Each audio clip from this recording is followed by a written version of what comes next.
औज़ुबिल्लाहिमिनश्शैतानिर्रजीम बिस्मिल्लाहिर्रहमानिर्रहीम। Dear students, welcome to Shaheen leaders academy Rawalpindi. Students, आज का जो हमारा लेसन है वो है English test number 14। English test number 14 specially इसके अंदर वो तमाम सवालात शामिल किए गए हैं जो कि बार बार आपके इंग्लिश के पेपर में रिपीट हो रहे हैं। इधर आप एरो ट्रेड्स का एग्ज़ाम दे रहे हैं। एरो ट्रेड्स के अंदर पाकिस्तान एयरफोर्स ज्वाइन करने के लिए दो कैटेगरीज हैं, arrow technicians and arrow sport. Arrow technician वो हजरात जिनकी तलबा जिनकी उम्रें 16.5 साल से लेकर 20 साल तक हैं और उनको एरो टेक्नीशियंस के अंदर इंक्लूड किया जाता है। और ऐसे तमाम तलबा जिनकी उम्रें 20 और 21 ईयर्स के इन बिटवीन हैं उनको एरोस्पोर्ट के अंदर हमेशा इंक्लूड किया जाता है। इन दोनों को ओवरऑल एक नाम दिया गया है एरो ट्रेड्स का। तो ये टेस्ट जो है बड़ा ही यूज़फुल है। ये सारे क्वेश्चंस एयर वुमेन के लिए और बाकी जो डिफरेंट ट्रेड्स हैं जैसे PFNDI, mechanical transport driver, provost, GC, sportsman, fire fighter, air women, इनके लिए भी बिल्कुल एक ही वक्त में ये ज़बरदस्त क्वेश्चंस हैं जो कि इसी वीडियो के अंदर शामिल किए जा रहे हैं। तो लिहाजा ये जो वीडियो है इंग्लिश टेस्ट नंबर 14 की, ये सिर्फ आपको पाकिस्तान एयरफोर्स में भी हेल्प नहीं करेगी बल्कि वो तमाम तलबा व तालिबात जिन्होंने पाकिस्तान नेवी, पाकिस्तान आर्मी के अंदर भी लोअर रैंक्स या कमीशन ऑफिसर्स के लिए अप्लाई किया है, तो दोनों सूरतों में ये वीडियोस आपके बहुत ज़्यादा यूज़फुल होंगी और आप इनको ज़रूर देखें और अपना लर्न करें। Let's proceed to the question number 1। Question number 1 में डियर स्टूडेंट्स, अगर आप गौर से देखें तो सबसे पहले आपको ऑप्शन देखना होगा। ऑप्शन ये है कि क्वेश्चन नंबर 1 आप अगर रीड आउट करें तो this one is Shazia did not go to school, she was ill. Question की स्टेटमेंट ये है कि choose the correct conjunction from the following options are the options given below. आपने कंजंक्शन को देखना है। बेटा लफ्ज कंजंक्शंस क्या है? इसको उर्दू ज़बान में हम कहते हैं हरफ अत्फ कहते हैं। हरफ अत्फ क्या है? It is a word which joins two sentences, two phrases और टू वर्ड्स। ये दरमियान में पुल का काम करता है। इसको अंग्रेज़ी ज़बान में कंजंक्शन कहा जाता है और उर्दू ज़बान में इसको कहते हैं हरफ अत्फ। अगर कोई आपसे डेफिनेशन पूछे और आपके इंग्लिश के पेपर के अंदर ये डेफिनेशन आ जाए कि what is the definition of conjunction और उसमें 4 डेफिनेशन नीचे दी होंगी, जो करेक्ट डेफिनेशन होगी वो हमेशा यही होगी, it is a word which joins two sentences, two phrases, two names, two nouns, two pronouns. तो ये ऐसे हैं जो कि उनको आपस में जॉइंट करते हैं, उनका आपस में कनेक्शन देते हैं, मिलाते हैं, एक पुल का किरदार अदा करते हैं। तो ऐसे तमाम अल्फाज को हम क्या कहेंगे? क्या कहेंगे जनाब? उनको हम कंजंक्शन कहेंगे। तो अब देखते हैं यहाँ पे कौन सा कंजंक्शन इस्तेमाल हुआ है। Let's proceed. यहाँ पे देखते हैं Shazia did not go to school, she was ill. Shazia school न जा सकी क्योंकि वो बीमार थी। अब बिलो का मतलब होता है नीचे, दिस इज रॉन्ग, ठीक है जी। बिटवीन दो बंदों के दरमियान हमेशा यूज करते हैं। दिस जो होता है डायरेक्शन के लिए, करीब की चीज़ के लिए आप इस्तेमाल करते हैं, और जो दैट होता है उसको आप हमेशा दूर की चीज़ के लिए इस्तेमाल करते हैं। अब हम देखते हैं कि इसके अंदर कौन सा वर्ड यूज हो सकता है। That word is because. Because mean क्योंकि और चूंकि के मानों में इसको इस्तेमाल किया जाता है। क्योंकि और चूंकि मानों में बिकॉज को इस्तेमाल किया जाता है, लिहाजा हम यहाँ पे बिकॉज का इस्तेमाल करेंगे और इसी तरह से हमारा जो सेंटेंस है ये बिल्कुल दुरुस्त होगा। तो ऑप्शन नंबर सी जो है ये आपका बिल्कुल दुरुस्त जवाब है। I again repeat, Shazia did not go to school. Shazia school नहीं गई बिकॉज शी वॉज इल। चूंकि वो बीमार थी या क्योंकि वो बीमार थी इसलिए वो नहीं गई स्कूल। इसको चूंकि के मानों में भी इस्तेमाल किया जाता है। मेरे सामने इसको रीड कर लें, बल्कि अपने पास डिफ़िकल्ट वर्ड्स के मीनिंग्स जो हैं ये अपने पास नोट कर लें अपनी नोटबुक में, ताकि आपकी वोकेबलरी इंप्रूव हो और आने वाले जितने भी आपके जो टेस्ट हैं और डिफरेंट एंगल से जो क्वेश्चंस आपसे पूछे जाते हैं। कभी कभार एक सेंटेंस लिख दिया जाता है तो उसमें आपसे ये पूछा जाता है कि फलां वर्ड ग्रामर के लिहाज से कौन सी पोजीशन पे है। या ग्रामर के लिहाज से आप उस वर्ड को क्या कहेंगे? सब्जेक्ट है, ऑब्जेक्ट है, वर्ब है, उसके बाद प्रोनाउन है, नाउन है, आर्टिकल है, क्या है उसका ग्रामर में, उसका स्टेटस क्या है, ग्रामर में उसकी पोजीशन क्या है। तो लिहाजा ये था question number 1। Let's proceed to the question number 2। Question number 1 का रिप्लाई मैंने आपको बता दिया। 2 की तरफ प्रोसीड करें। Choose the correct option. ये नीचे ऑप्शंस हैं, ए से लेकर डी तक दिए गए ऑप्शंस हैं। इनमें से आपने गौर से देखना है कि जनाब कौन सा ऑप्शन जो दुरुस्त है। ए और डी के दरमियान जितने ऑप्शन मौजूद हैं। सबसे पहले हम सेंटेंस को रीड आउट करेंगे। Maryam wants to go home, Raza arrives. ठीक है, अब ये ब्लैंक स्पेस पे क्या आएगा, कौन सा ऐसा वर्ड होगा जो कि आप यूज करेंगे। ठीक है, मरियम रजा के आने से पहले घर जाना चाहती है। ठीक है, मरिया रजा के आने के बाद घर जाना चाहती है। ठीक है, तो इसमें हमने देखना ये है कि Maryam wants to go home before Raza arrives. ये दोस्त ऑप्शन है हमारे पास, बाकी ऑप्शंस रॉन्ग हैं। Question number 3, choose the correct option. She her cat. अब देखें जी, नीचे 4 ऑप्शन हैं। She love, she loves, she loved, she loving. ये 4 ऑप्शंस हैं। वो अपनी बिल्ली से प्यार करती है। ठीक है, ये वाला जो सेंटेंस यहाँ पे फुल स्टॉप एक मिसिंग है, मैं लगा देता हूँ।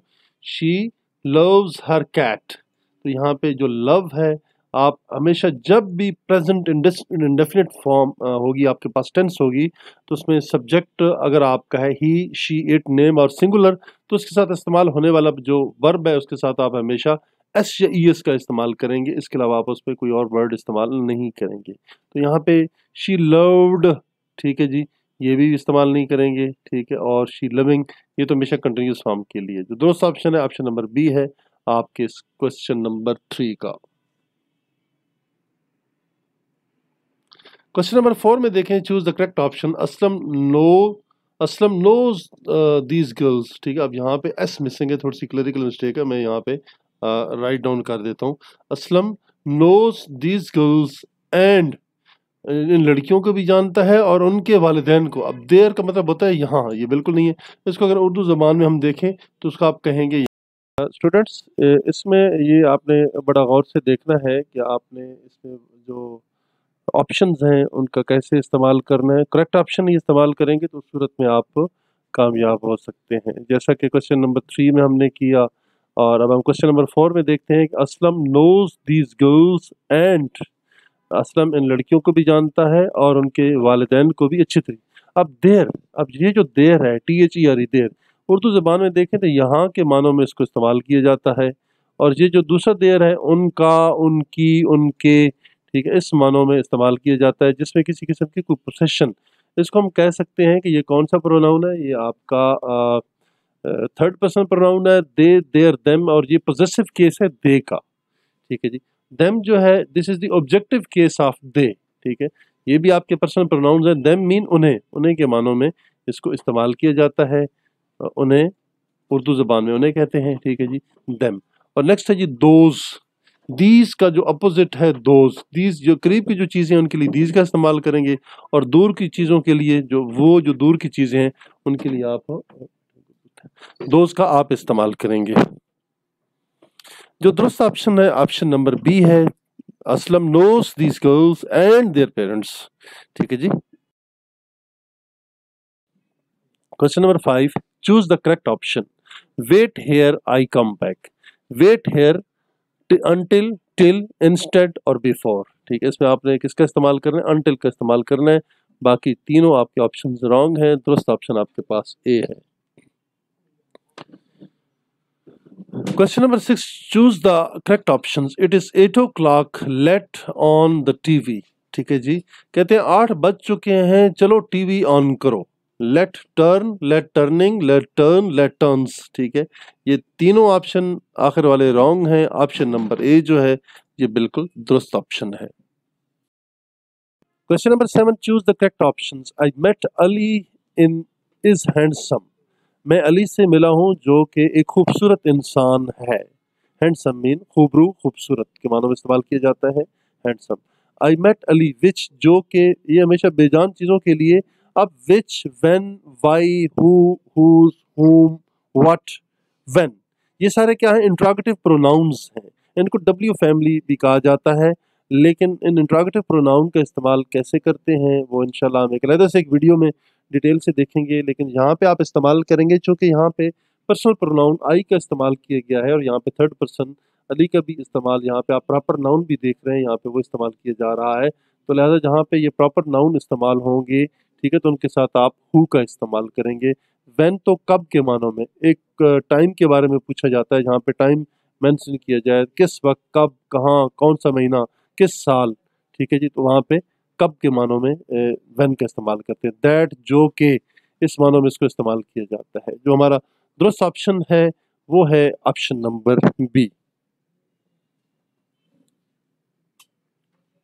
Question number 8, choose the correct option.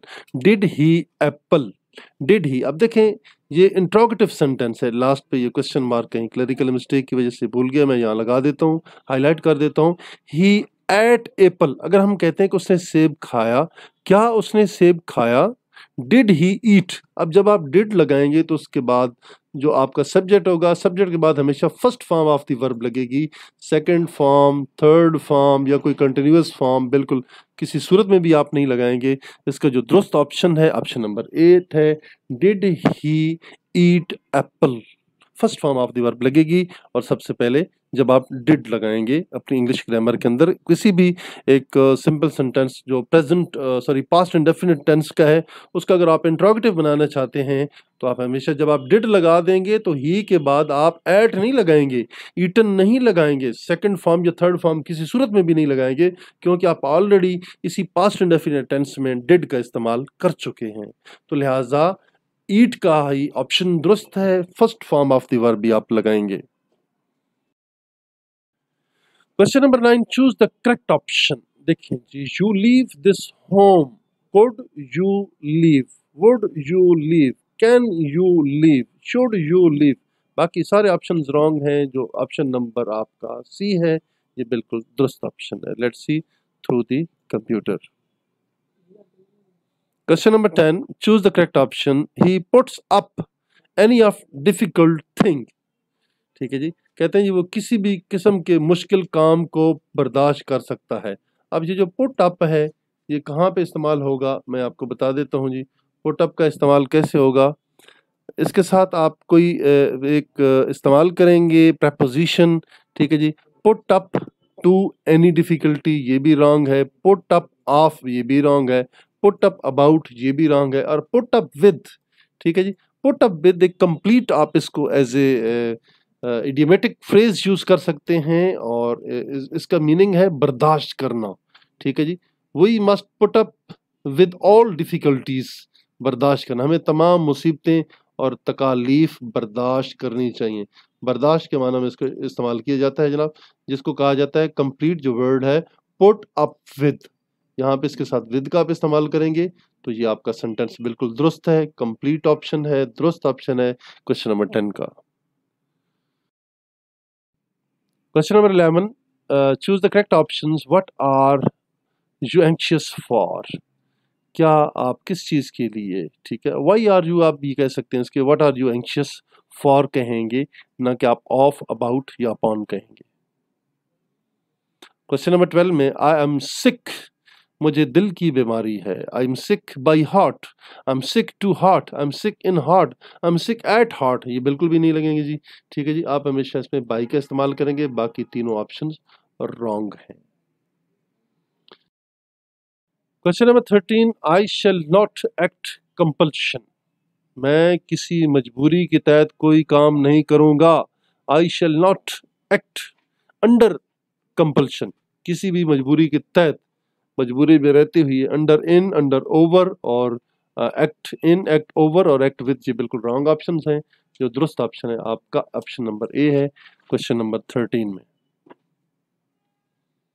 Question number 14, the arguments put forth for not disclosing the facts impressed everybody.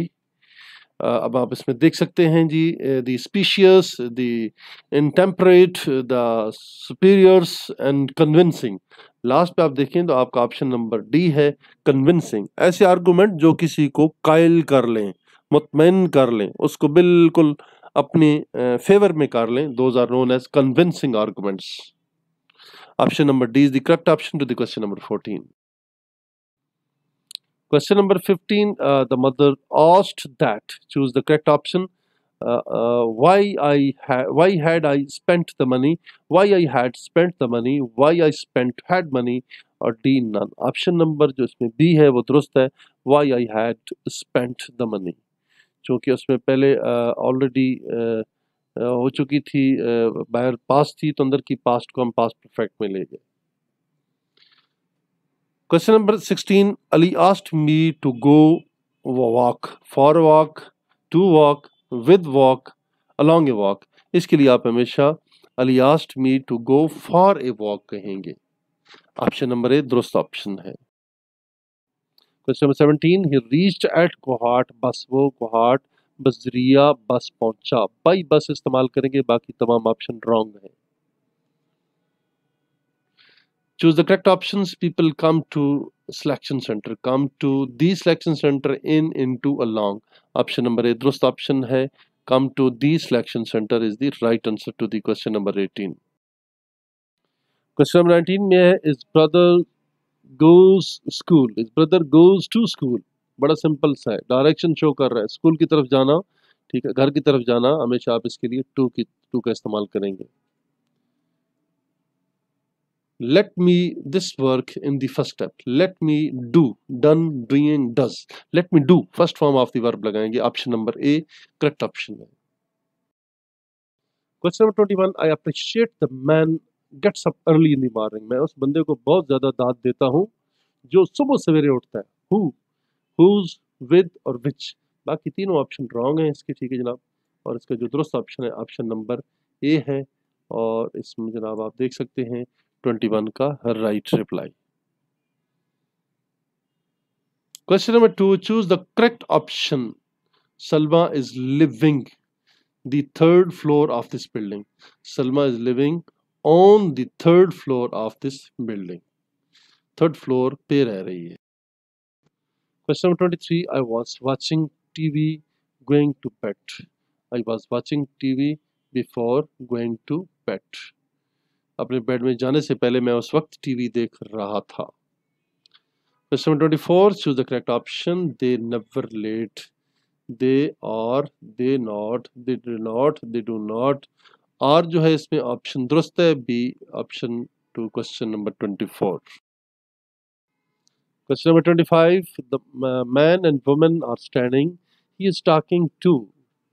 Ji, he is talking to them, कोई बंदा खड़ा था और एक औरत और मर्द खड़े थे, उनके साथ बात कर रहा था, तो यहाँ पे देम का इस्तेमाल करेंगे। डियर स्टूडेंट्स, ये था आज का लेसन। चीज़ें समझ आई होंगी। हमारे चैनल शाइन लीडर्स एकेडमी को जरूर सब्सक्राइब करें और न्यू व्यूअर्स बेल आइकन को क्लिक करें ताकि आने वाली तमाम वीडियोस आपको मिलते रहें। Thank you very much. Pakistan defence forces जिंदाबाद, पाकिस्तान पाइंदाबाद।